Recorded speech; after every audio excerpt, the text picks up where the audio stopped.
Be ready for the dictation. Exercise 20. Start. From the perusal of the records and the submissions of the parties, we observe that the mandate of the arbitrator was extended by an agreement between the parties. Thus, it can be construed that the parties had not agreed to the extension of the mandate of the arbitrator, failing which the mandate was automatically terminated. However, the contention of the appellant that the High Court had erred in not allowing the appellant to decide upon the appointment of an arbitrator pursuant to subsection of section 15 of the Act must be accepted. In this connection, it would be appropriate to refer to the relevant portion of the impugned judgment of the High Court, which gives an elaborate observation on the above mentioned issue raised by an appellant. Arbitration is an informal, quick, and easy alternative mode of adjudication of disputes by agreement of the parties. This court clause was invoked way back in May 1996, and almost 10 years have expired since then.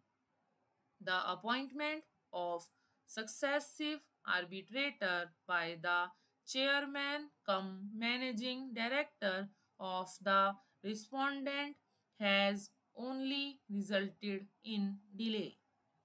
When the mandate of an arbitrator is terminated on the ground of delay, the rules applicable to the appointment of the arbitrator are to apply to the appointment of a new arbitrator.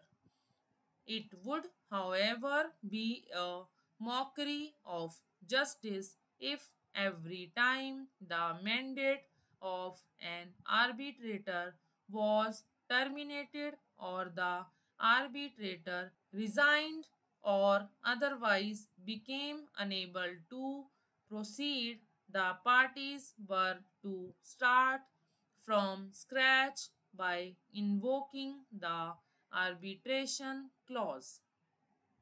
Once the mandate of the arbitrator terminates, the person required to appoint arbitrator is required to fill up the vacancy with utmost expedition, failing which the provision of section 11(6) of the 1996 Act would be attracted.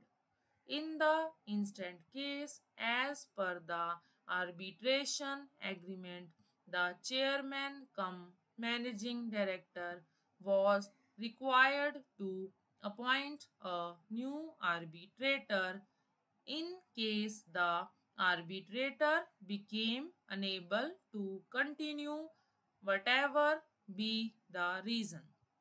A bare reading of the scheme of Section 11 shows that the emphasis is on the terms of the agreement being adhered to and or given effect as closely as possible.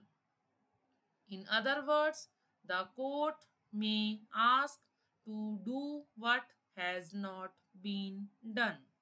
The court must first ensure that the remedies provided for are exhausted. It is not mandatory for the Chief Justice to appoint the arbitrator. Stop.